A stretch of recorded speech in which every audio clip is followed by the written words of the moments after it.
Alright guys, yeah. So, bablog tayo ngayon.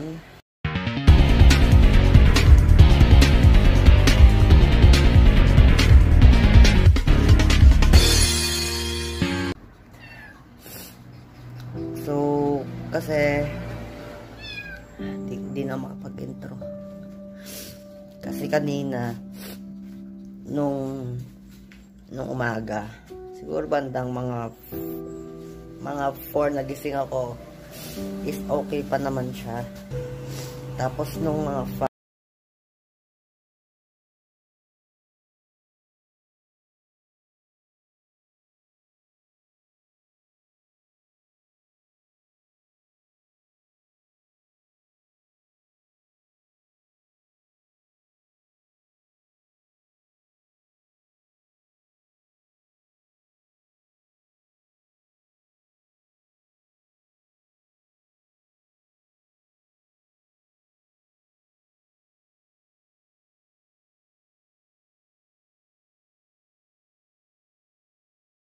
kasi ngayon ang time check tayo 5:52 na.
Okay guys, good morning day. Gumising kami sa 4:30 na umaga. So 4:52. And pinainom namin si Jasper ng gamot. Kasi kahapon din, bago ko tapusin yung vlog ko, kasi ngayon day 2 na ngayon natin. Bumili muna si Tito ng gamot kay Jasper bago siya umuwi. Ayan, nakabili naman, mabuti naman. Tapos ngayon, sorry, maingay yung background natin kasi may aso din sa kabila. Tapos ngayon ay okay na si Jasper guys. Ayan, buti naman, naging maayos siya. At malakas na ulit si Jasper. Masaya kami kasi mabilis gumaling si Jasper. Pero may konti pa naman siyang init. Kaya tinataratin na natin. Si Jasper. Kasi kapapainom lang namin ni Tito kaninang 4:30. So, ayan. Ayan, nakakulong na siya. Hello, Jasper! Okay ka na? Ito yata yung binili ni Tito dyan. Hindi ko alam kung alin dito yun, pero meron daw isang ibinigay na sa kanya. So, alin dito yung binili mong gamot? O, wala. Pinangingi lang pala ni Tito aring mga gamot na to. Tsaka ito. Itong dalawang to. Pinangingi lang ni Tito. Tapos, ito, ganun din. Ito, pinangingi lang din ni Tito dyan. Ginawa namin, sinama namin sa, ginawa pa rin ni Tito, sinama sa painuman ni Jasper.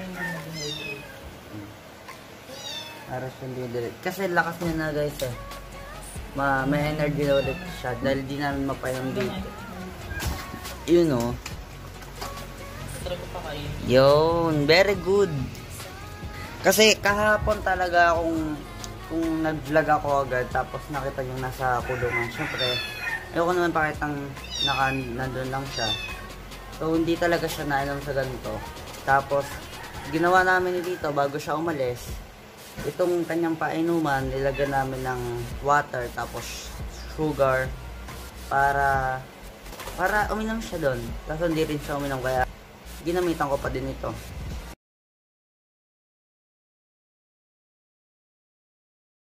Ayan.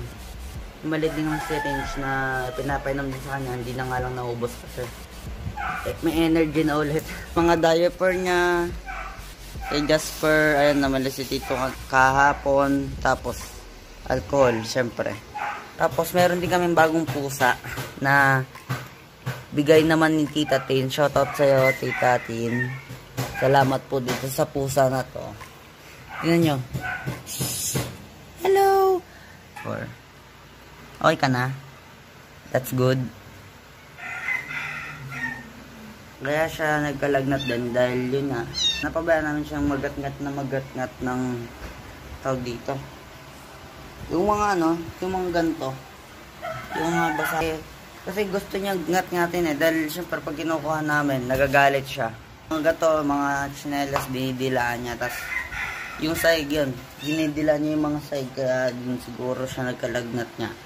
Dahil bawal, nakainom naman. Wala pa siyang vaccine guys. So yun, napabayaan namin siya na nagngangat-ngat ng, kasi meron siyang, tawag doon, meron siyang ganto.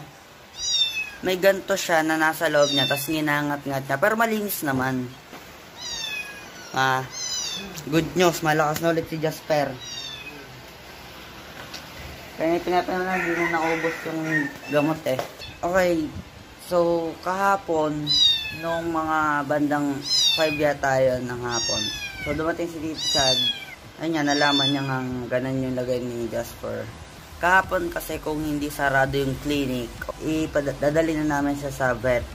Ayun nga, dahil nga, dapat idadali na namin siya kasi sobrang siya, nangihina na talaga siya guys. Tapos matamlay, tapos pala talaga, hindi na. So yun, dapat idadali namin siya sa vet. At palalagyan na namin ng suero.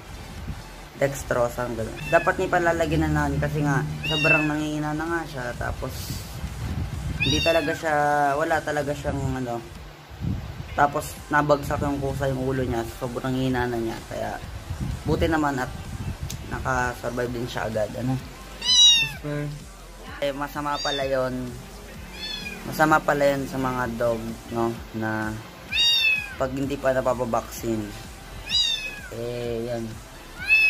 Bawal talaga mag-gat-gat guys. So, simula nito, hindi na namin palalabasin si Jasper. Tingnan niyo, nakatingin siya sa akin. Kung mapapansin nyo kahapon, umiyak nga talaga ako kasi guys, kaya din umiyak ako kahapon. Siyempre, ganun ko kamahal mga aso, mga dog. Kasi ang mga dog, minamahal talaga yan. Hindi lang alaga or alagaan nyo lang. Dapat tinuturing nyo din ang pamilya. Tulad ni Jasper. Ayun guys, kung mapapansin nyo kahapon, naging emotional kahapon yung vlog natin. Hindi namin kamahal ang mga aso guys. Kaya papansin nyo, hindi namin pinabayaan. Tapos si Tito nanghingi lang ng gamot. Ayan. At saka ito, bam. Buti naman malakas na ulit siya. Masaya na ako. Kasi ang mga alaga namin dogs dito, hindi namin tinuturing alaga lang. Tinuturing namin silang pamilya. Good. Kain na. Hindi rin kinain. Yeah. Gusto, may higaan mong gatas.